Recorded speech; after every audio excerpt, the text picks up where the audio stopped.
Yet again, a mention around tycoons has made a discussion emit online.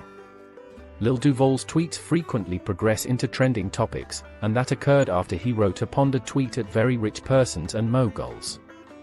We have seen many rap artists talk about their longings to one day become extremely rich people with any semblance of Rihanna, Jay-Z, or Kanye West. However, as indicated by Duval, individuals that have such financial status couldn't care less with regards to the little man.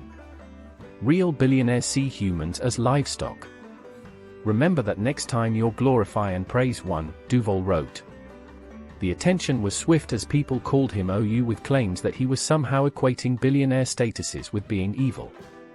The attention the tweet brought was quick as individuals called him out with claims that he was some way or another comparing tycoon situations with being underhanded. Meek Mill added his voice to the discussion by saying, "I got some black, white Asian billionaire friends, this a lie," he tweeted. Jay-Z, and Michael Rubin, one of them, they do a lot and don't have to versus people who make millions and don't do nothing for their own people. Before long, fans were discussing very rich people in music, particularly those connected with rap and hip-hop, and whether or not their endeavors can be felt in specific communities. The conversations are as yet seething on a few stages, so during the latest podcast of Joe Budden he gave his interesting and also insightful take on the topic. Yo, how don't we never mind. Deep dive on the Meek shit. I think that's important what he said. That none of the OGs put him on? I think that's important. Like, yo, that it took the rich white dude to bring me to the table with some major deals. The guy that Jay-Z introduced you to? Mm-hmm. If he did. Yeah. All right, yo. No comment. Unpack it. Go ahead. Never mind. Keep pushing. But I'm saying, like, I want to hear it. Let me hear your thoughts. No, I'm just saying that he wrote more. He kept going. Go ahead. He said Jay and Mike, one of them, they do a lot and don't have versus people who make millions and don't do nothing for their own people. I think spelling verses like that really bothered me. He had a lot of other grammatical errors, but I'm talking about the message, dog. And the message is that it takes for him, a young black dude that's growing up in hip hop, to not be introduced. It's just our dog eat dog mentality, our competing with our boys, our friends. We had this off mic. We be competing with each other so much that we really don't be that keen on pulling each other up. It sounds good. It sounds dope. Like I get on, put my niggas on. Niggas don't really be doing that. And he's saying that it's ironic that it took a white rich man to help him become rich, and nobody in his own genre of music would do the same thing. He's wrong though. That's why I didn't want to get into this. Like I don't know the detail, but you don't get there without some of these other black people that you don't get there without Ross. You don't get there without Hove. You don't get to that without these stepping stones. Both could be true. I'm about to tell you. You can introduce me to somebody. Mm-hmm. I met him through you. Mm-hmm. You ain't helped me get to the millions. You introduced me to a motherfucker at a party. That don't necessarily mean that you're responsible for whatever I built with that person. You would have never been in that party. Wait, you'd have never been in that room with that person had it not been for me. I agree with that. Wait. They would have never even looked at you. I agree with that as well. Had you not stood next to me. That's my extension. Let me give you an example. You're a billionaire. Joe a billionaire. Okay. I come to a party with you. Mm-hmm. You introduce me to Joe. Mm-hmm. Now, 6 months later, 8 months later, me and Joe kept in contact. Me and Joe building now. Mm-hmm. Joe puts me in a position to win. You could have put me in a position to win. You didn't. You can't take credit for me and Joe building because you introduced me to Joe. Or maybe me introducing you to him is putting you. You adding something. You introduced me to a nigga at a party. I'm talking about that. I'm giving you my scenario. You introduced me to a nigga at a party. But in your scenario, the person took a liking to me. We started building. Because I'm not letting y'all do this today. Ish, in your scenario, you're right. That's what I was saying. Just because you introduced me to somebody, Ice and I are saying that what happened is not what happened. It's not what he's conveying. I've said this before in this pod.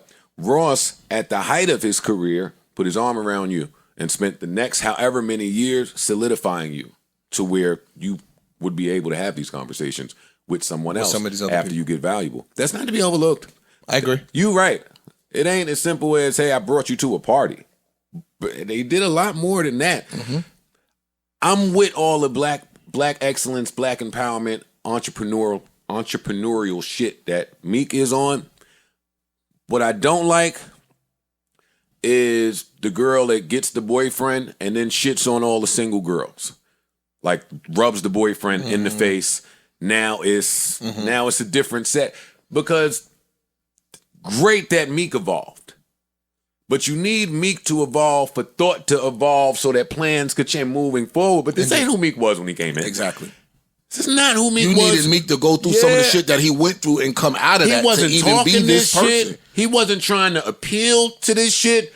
The Meek that chased Safari and them niggas around LA, this was nowhere near the... So that's cool now that we here. But don't do all this, it took a white man. Nigga, there was mad black niggas there that aided in your route. I can't speak for his personal experience because I'm not him. Right. But to do this now, when you in the room and you got the boyfriend and you at the Super Bowl and it's Robert Kraft and it's him over here, like, that's all. Ownership. See, and the problem is, he talking to us and we still getting ownership together.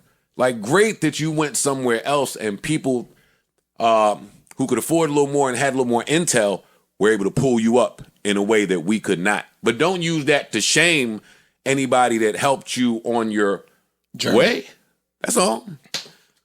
I took it that he's saying people potentially are in a position to help and they didn't. And it took a stranger to help. But at one, that's not a stranger. That's one. They've built a rapport. It got to that point. That's his man's. So now, the deal is happening now. He didn't just meet him yesterday at a party. Like, this is how many years ago he met him? 4, maybe longer than that. I'm not 4 or 5. Sure. It ain't been a long time. But what I'm saying is, what I take from this, and I could be wrong. He's saying before I never got put onto any deals by the OGs from our culture. I take that sentence as a slight specifically to Ross. It seems like he has a bone to pick with Ross. It's been seeming like this for a little bit now. Like, yo, not no sponsorship, because Ross is big on ownership. Ross is big on all of that. Like, so it took me getting next to this person here, and that's where you couldn't get me on that. And that's my point. But you wasn't same person. You could be. Then. You could be right. That's why I said I think it was valuable for us to unpack it. You might not have been in a place personally where I could even put you on this. I might have tried. You wasn't ready to receive what I was trying to give you. I always go back. I always go back to the Hove and Beans thing. Yes, whereas he was not ready to take the game that I'm trying to give you to take you to the next level. I get it. Now, let's say today, Beans gets in the room with someone else, Kanye. Let's say Beans gets in the room with Kanye, where he's at today. He'll be more receptive to receive the information. So what did you all think about Meek Mill's tweet? Was he being too soft on billionaires? Drop your comments below.